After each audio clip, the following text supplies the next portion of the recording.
something to see.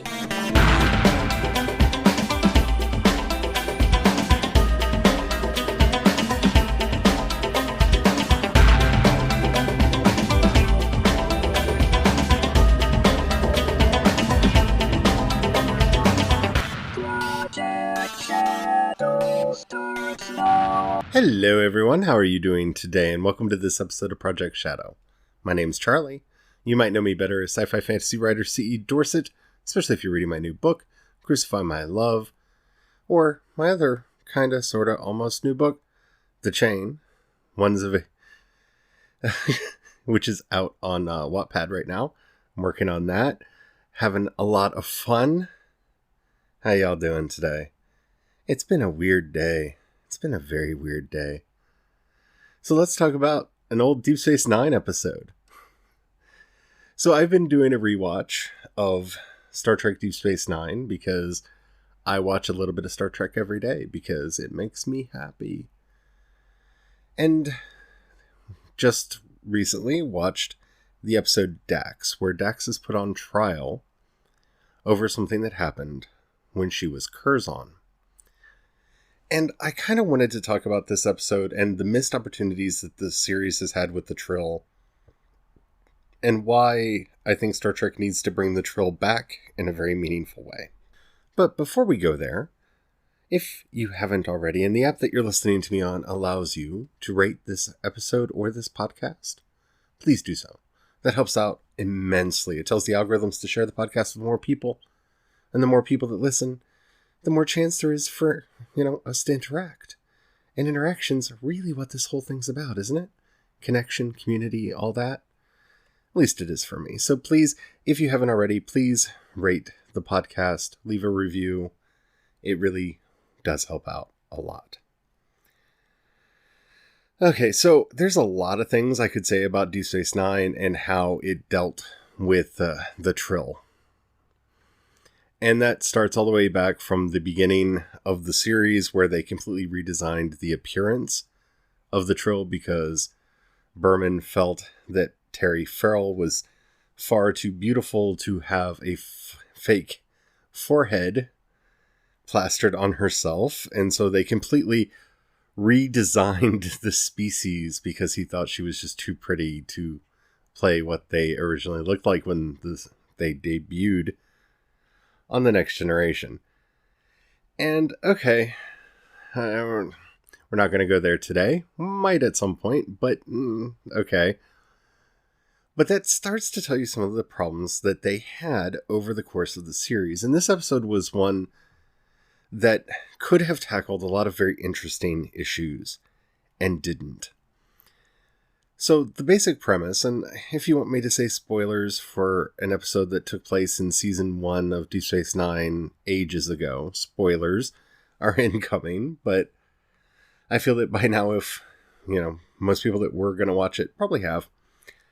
So the basic plot of the episode is a group tried to kidnap Dax because they're wanting to extradite her because they believe that Curzon murdered and betrayed one of their great generals during their civil war.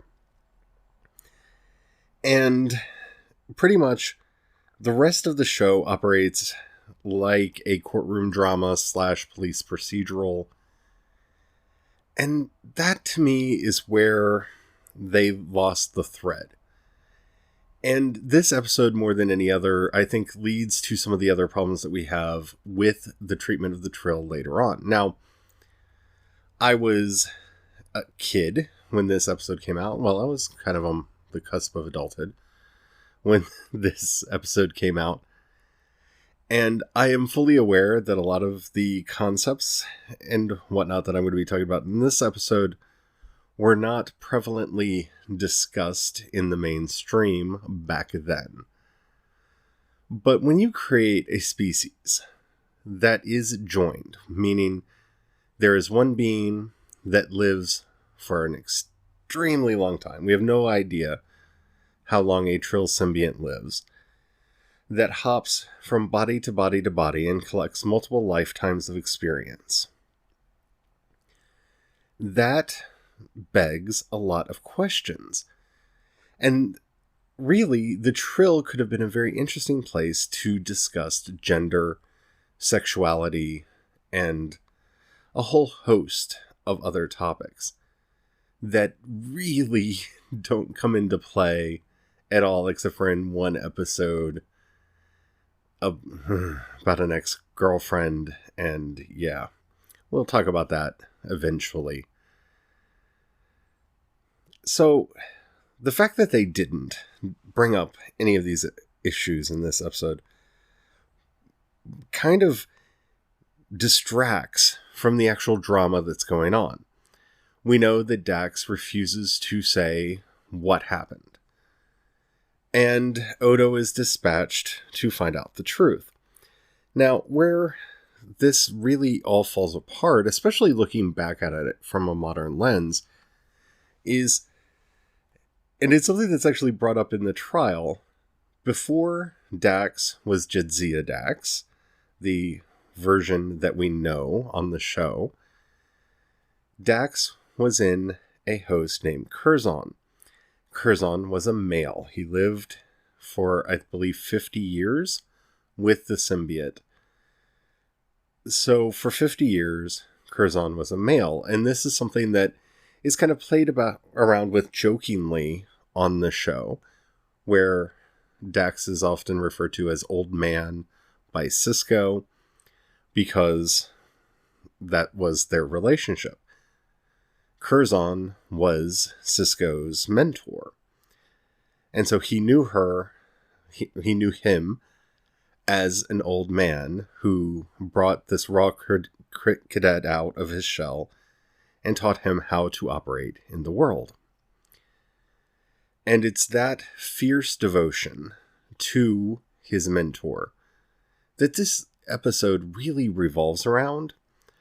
And that, to me, is where everything falls flat, because, again, spoiler alert, when it jumped to the end, what we end up discovering is that Curzon was having an affair with the dead man's wife, and could not have been the person who sent the communique in question that they believe Curzon sent, causing the death of the general, because that night he was sleeping with the general's wife.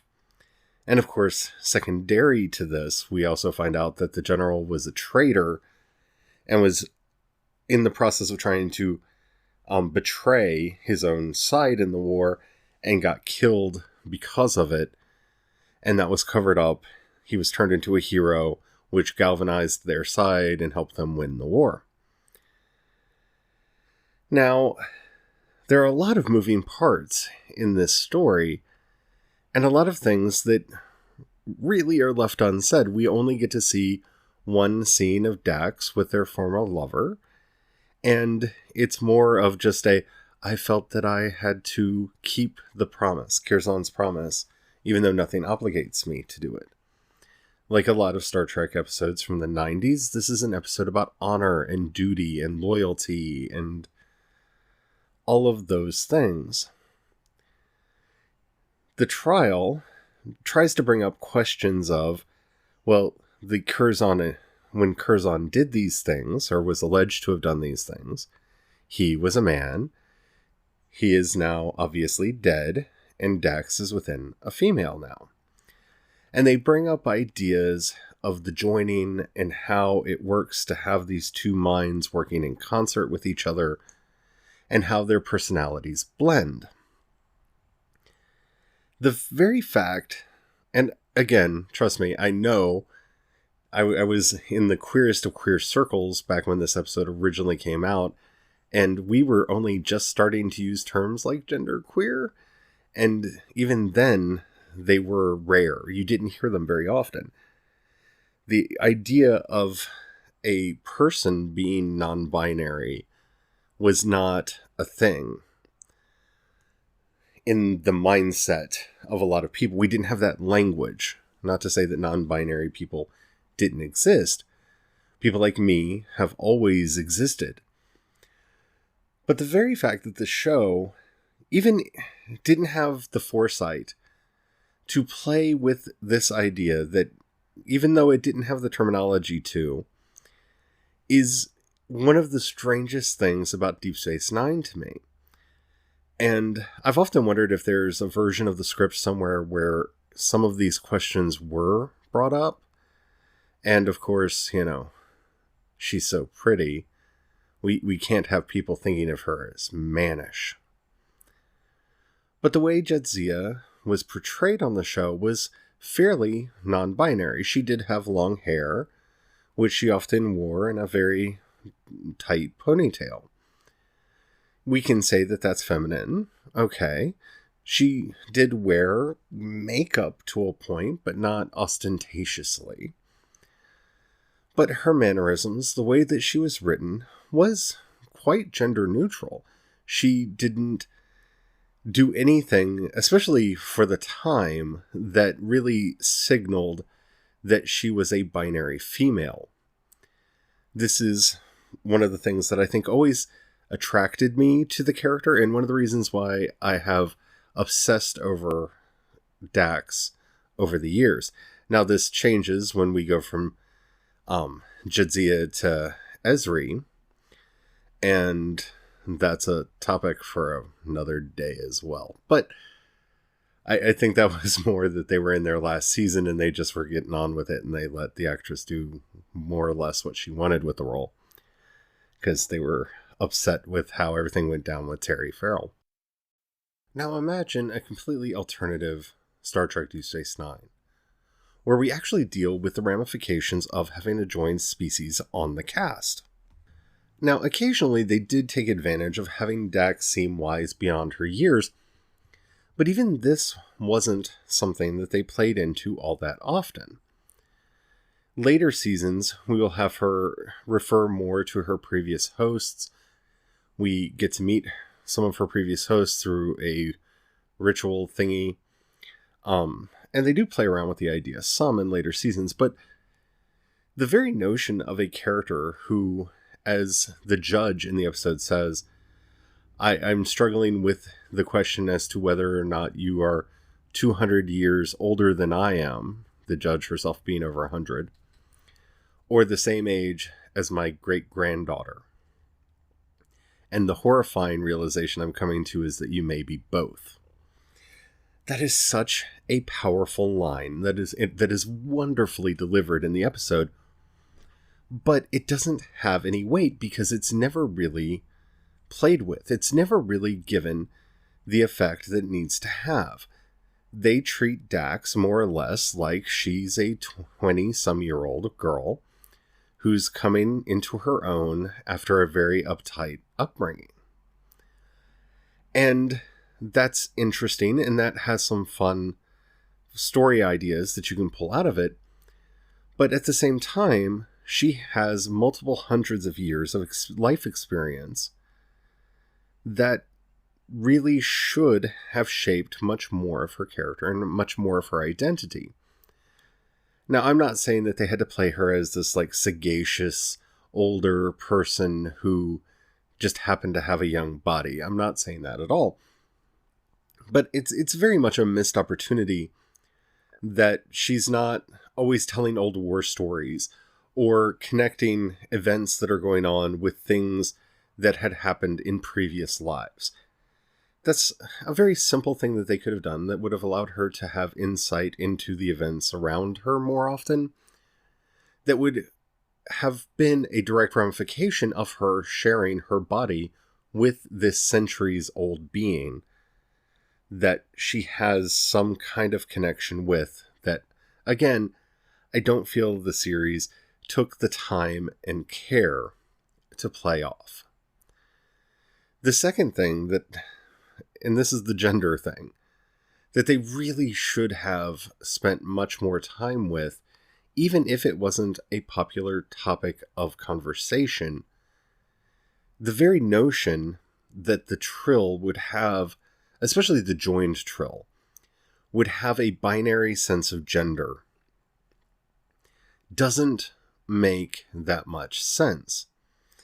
Since the symbiote is being passed back and forth between males and females, biological males and females of the species, it would be racking up experiences as both a biological male and a biological female. And even though it had been placed, and I say it because we never truly get any hint that the symbiotes themselves have gender in and of themselves. But that very, by its very nature, a Trill should at least have the combined experiences of a transgender person, even if they're not having the experiences of a non-binary person, simply because they would know what it felt like to be a binary female. Let's just accept the world as we got it, right? She would know what it felt like to be a binary female, a binary male, and when you actually meet several of the previous lives, non-binary males and females as well. But again, I can't completely fault the show for not using language that it didn't have at the time. But that lack of language should have been made up for by a prevalence of imagination. Just taking the previous lives, Curzon is a womanizer. Curzon had many relationships with many women, we find out, including the wife of somebody that he was very close to. That's kind of the point of this episode. We learn later that Curzon had deep relationships with the Klingons and would go out fighting with them and, earned their respect. And even made a blood oath with them. Very good episode. We'll probably talk about that one when we get there as well. But that's not Jadzia's life experience. Up to this point, she had been rigorously training herself, not just to become a combined Trill, but to earn all of the degrees that she had by the time she was combined. Those two personalities should have clashed more. Those two personalities should have made for more of a difference, even if it was in subtle mannerisms. We see this when we actually get Ezri much later in the series, where Ezri has cravings for foods that Jadzia loved, or that Curzon loved, or that other previous hosts had, that she herself doesn't like. And so you can see them, by that late point in the series, starting to play around with these ideas. And it's such a missed opportunity that they didn't do it earlier, that they didn't take the time to really think out the ramifications of this centuries-old being that had had the experience of being both male and female, that had the experiences of pilots and musicians and, mothers, fathers, all those different things. What that would have done to Jadzia. And it's a very much a missed opportunity. And I keep hoping that we will see a Trill in Star Trek going forward. That we don't always have to include new races. We continuously come back to the Vulcans, and I understand that. The Vulcans are awesome, but two of the most interesting races that were created for Star Trek, we don't spend that much time with. It's the Vulcans, the Klingons, the Romulans. Yeah, we know about them. But what about the Denobulans? They were a very interesting species, as are the Trill. And there's so many things that we could talk about now with conversations about interconnectedness and how everything is in this kind of web of being, and just the sheer sloppiness of gender identity, and gender expression. And don't think that I'm saying this just because I want a show to really delve into these issues, because remember my rule: if your LGBT representation is exclusively among alien species, it doesn't count, because that's still othering. So that's not necessarily why I think this would be a good idea. It would be a fascinating thing to play with, because the palette is already laid out for you. Jadzia, being this uptight, rigidly doctrinaire girl, suddenly having a part of her that was recently a hard drinking, kind of loose with the ladies, woman's man, who felt right at home with being around Klingons. That should have played a much bigger role in her character and characterization, and it's a shame. It's such a shame that we didn't get to go there. But one can dream, right? It's one of the reasons why I kind of want to do a shared species in the sci-fi thing that I'm playing around with, but I haven't figured out how I want it to work. If you have any ideas, please do let me know. I would love to get some help with that. So I hope you enjoyed this episode. If you did and you haven't already, please like this podcast wherever you're listening. That does help out a lot. If you got $1 you can pass my way, down in the show notes you'll see a link to both my Patreon and the community support page. If you click that link, you can join the project at the $1, $5, or $10 levels. That money helps me out a lot. Helps me do everything that I do. Especially now that my books are coming off of Kindle Unlimited. I rely on the kind care and support of you all much more than I did before. And, you know, the ads are not always abundant and fruitful. If you don't have the money or you don't feel like giving right now, don't worry about it. Don't feel any pressure. That's fine. I truly understand that. But if you know anybody you think would like this podcast, please do share it with them. Don't forget that you can leave me a voice message by clicking the link in the show notes. That'll work on any device at any time. Keep it clean so I can use it on the show. I would love to hear from you. If you'd like to hit me up on Twitter or Instagram, I'm CE Dorset on both. You can find links to everything that I do over at projectshadow.com. So until next time, don't forget, have the fun.